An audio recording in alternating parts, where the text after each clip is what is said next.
예수님 당시에는 예수님이 하나님의 아들이자 천국의 주인이라는 사실을 인정하는 게 상당히 어려운 과제였습니다. 그 이유가 예수님은 활동할 당시 나이가 30살 정도 되셨습니다. 또 특별히 촌동네 출신이었어요. 그런 예수님을 바라보면서 하나님의 아들이십니다 라고 얘기하는 건 쉽지 않았어요.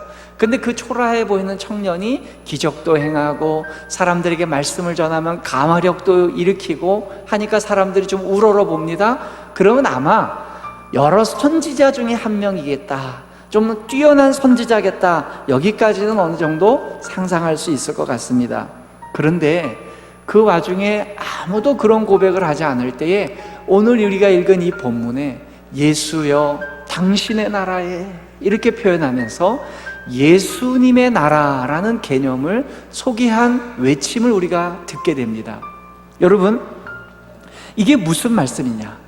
예수의 나라, 누가 도대체 이 고백을 했고 왜 이 사람을 통해 이 고백을 하게 하셨고 하나님께서 이 예수의 나라라고 하는 가치관이 어떤 것이기에 이런 고백을 이런 상황에서 하게 하셨는가? 이게 오늘 제 설교의 고민이고 시작점입니다. 예수의 나라라고 고백하는 게 얼마나 어렵냐고 하냐면요, 그것은 그렇게 표현한 적도 없습니다. 하나님의 나라, 천국 이런 표현은 복음서에 많지만 예수의 나라라고 하는 그 표현은 극히 제한되어 있고 한두 차례 이상 외에는 쓰여진 적이 없습니다. 심지어 그렇게 열심히 예수님을 쫓아다니면서 기적을 베푸셨던 대상자들조차도 예수의 나라라는 표현을 쓴 적이 없어요. 더 나아가서 3년 동안 생사고락을 같이 하면서 예수님과 24시간 같이 보냈던 제자들 역시 예수의 나라라는 표현을 쓴 적이 없습니다. 수지자였던 베드로는 예수님이 하나님의 아들이십니다 라는 고백을 가이사랴 필립보라는 지역에서 하셨습니다. 주는 그리스도시요 살아계신 하나님의 아들입니다, 하나님의 아들이라는 고백을 했지만 그 하나님의 나라가 예수님의 나라입니다 라는 고백은 베드로조차 해본 적이 없는 고백입니다. 어쩌면 이 고백은 안 한 것이 아니라 못한 고백입니다. 아예 상상조차 못했던 표현이라는 것이죠. 그런데 제자들도 하지 못한 이 고백을 오늘 이 본문에 나오는 어떤 사람이 믿음의 고백으로 아주 수준 높은 고백을 했다는 거죠. 오늘 본문 말씀을 다시 한번 우리 살펴보기를 원합니다. 누가복음 23장 42절에 이런 표현이 나옵니다. 이르되, 누군가가 말을 했어요. 예수여 당신의 나라에 임하실 때에. 여기 예수 당신의 나라, 예수의 나라라는 표현이 나오고 있습니다. 오늘날만 봐도 획기적인 일입니다. 하나님 나라, 천국이라는 표현을 쓰시는 분은 계시지만 예수의 나라라고 얘기하시는 분이 없어요. 맞죠? 그만큼 이건 익숙하지 않은 표현이에요. 설교하는 저조차도 예수의 나라라는 표현을 잘 안 씁니다. 하나님의 나라, 천국 이런 표현을 쓰지 예수의 나라라는 표현을 안 써요. 그럼 도대체 누가 이 말을 썼냐는 거예요.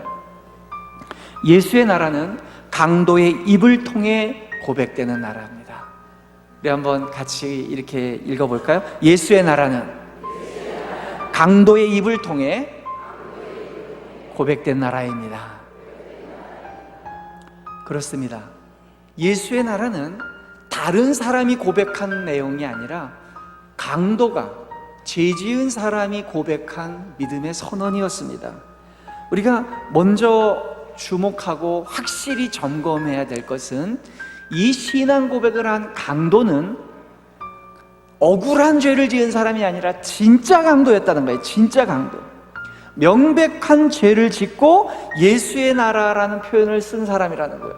명백한 강도입니다. 뭐 억울한 게 아니고 예수님처럼 죄를 안 졌는데 억울한 누명을 쓰고 온 게 아닙니다. 진짜 강도입니다. 여러분, 강도와 도둑놈의 차이가 뭐죠? 도둑놈은 물건만 갖고 간 사람이고요, 강도는 뭐예요? 흉기를 가지고 위협을 해서 갖고 가는 거예요. 어떨 때는 상해를 할 수도 있고 죽일 수도 있고 뭐 여러 가지 사람을 괴롭힐 수 있는 거예요. 무시무시한 겁니다. 만약에 피부에 안 와다 하시는데 여러분 집에 누군가가 찾아와서 여러분들에게 강도짓을 한 사람이 있다. 여러분들이 그 사람에 대한 마음이 어떻겠어요? 우리 집 건 가져가도 괜찮아, 언제든지 식칼 들고 와, 이러시겠어요? 그건 아닌 거예요. 이거는 용서할 수 없는 사람이죠. 그런 사람이 지금 예수님께 그 제자들도 하지 못한 수준 높은 고백을 했다는 거예요. 더 나아가 이 강도는 예수님을 따라다닌 사람도 아니고 예수님의 말씀을 들은 사람도 아니고 훈련이나 설교를 들은 사람도 아니에요.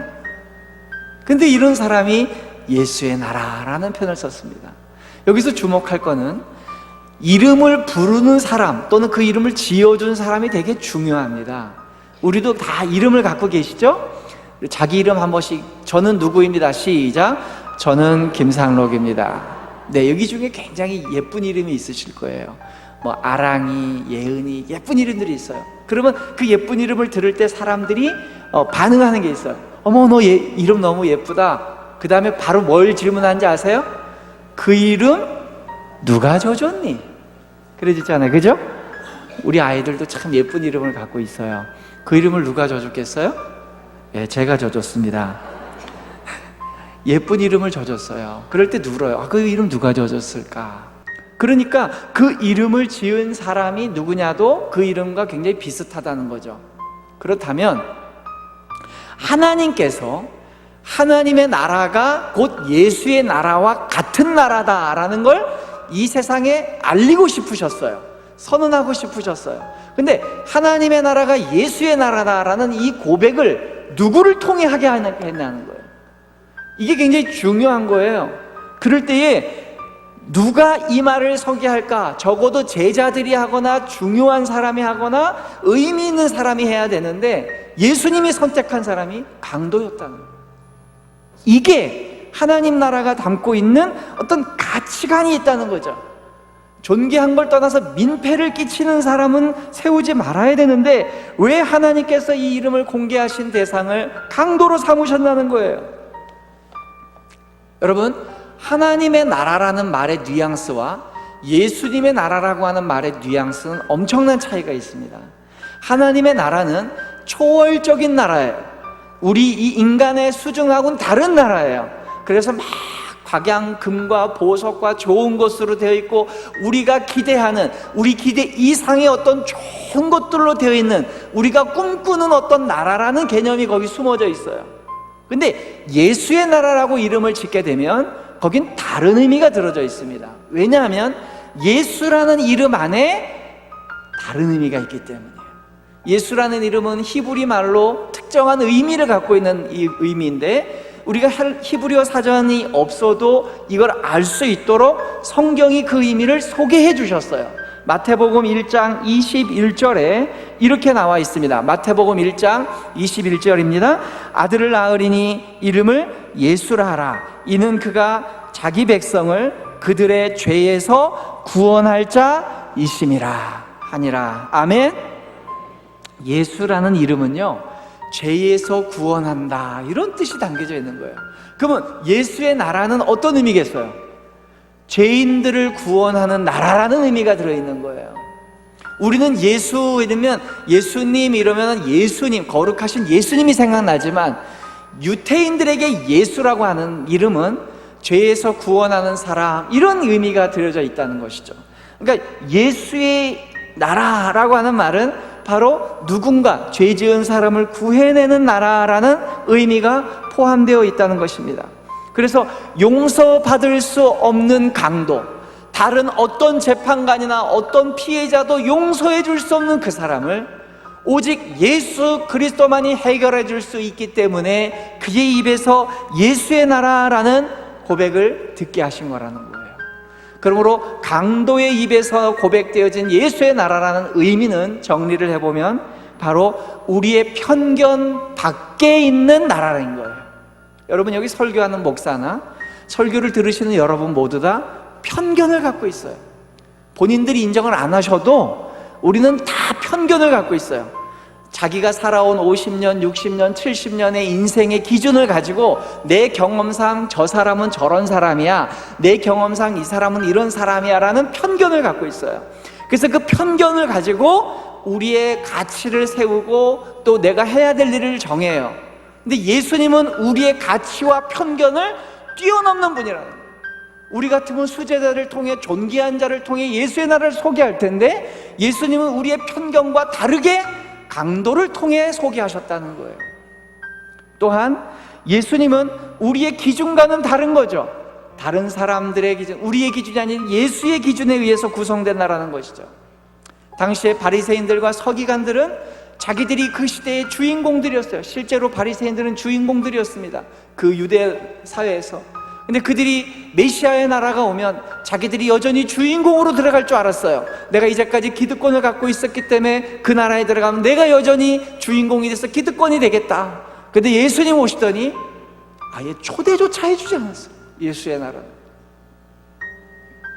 오히려 사람들에게 죄인이라고 낙인 찍힌 사람들이 예수의 나라의 주인공으로 등장하게 됩니다.